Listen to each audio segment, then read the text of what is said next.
Bienvenue dans les coulisses de la recherche. recherche. Aujourd'hui, nous sommes au CEREM pour voir comment la recherche et la science apportent des solutions aux personnes en situation de handicap. Benjamin et Olivier vont nous parler de ce qu'ils réalisent. Notre mission est de promouvoir la mobilité à destination de tous et donc de permettre aux personnes en situation de handicap d'accéder au permis de conduire en toute sécurité. Pour ça, on travaille sur plusieurs axes, la recherche technologique, la formation des professionnels et notre auto-école associative qui nous permet d'accueillir chaque jour des élèves en situation de handicap pour les accompagner sur l'évaluation ou d'accéder au permis de conduire. Nos équipes travaillent sur toutes les formes de handicap, qu'elles soient motrices ou cognitives, et surtout d'origine pathologique ou traumatique. Et quand on prend tout ça, on arrive à créer de nouveaux services, de nouveaux produits pour mieux prendre en compte ce handicap.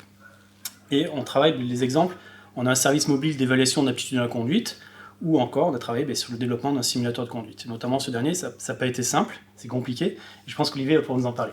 Alors effectivement, une des tâches qui n'a pas été simple, c'était d'identifier le besoin des utilisateurs. Et pour ça, donc, on a mené des travaux exploratoires de recherche en incluant dès le départ les partenaires comme les centres de rééducation ou les hôpitaux.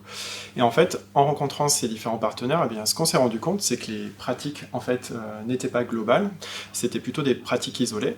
Et donc notre premier travail, ça a été de construire une méthode globale qui permette donc d'évaluer les performances de manière objective des conducteurs en situation de handicap sur un simulateur de conduite entre guillemets idéal.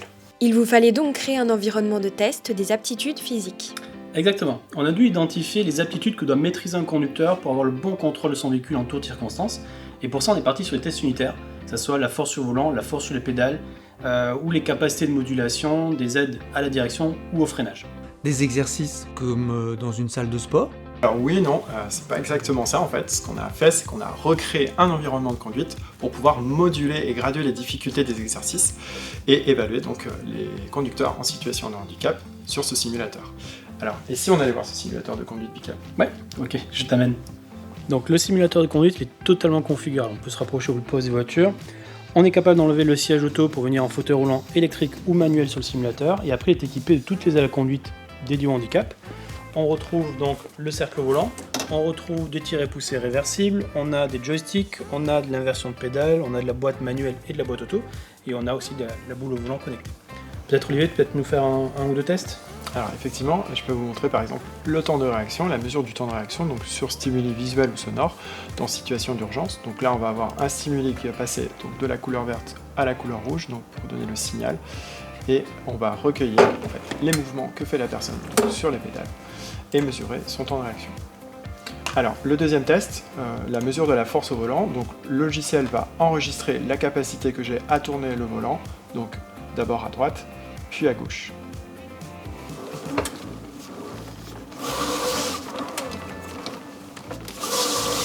Mais il a fallu combien de temps pour mettre au point ce banc de test? Mais il nous aura fallu presque 10 ans, avec un consortium un peu spécifique, avec le laboratoire LISV de l'Université Versailles Saint-Quentin-Yvelines, le CEREM, notre partenaire industriel qui fabrique le simulateur, donc Mopsim, et les centres de rééducation.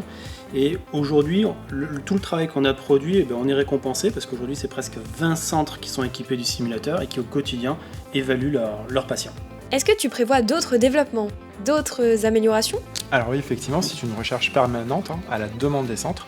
Et par exemple, prochainement, on va intégrer un module qui va permettre de recueillir les signaux physiologiques du conducteur pendant la phase de test pour mesurer son niveau d'engagement et construire une base de données commune qui va participer à la construction justement de cette méthodologie globale d'évaluation des conducteurs en situation de handicap.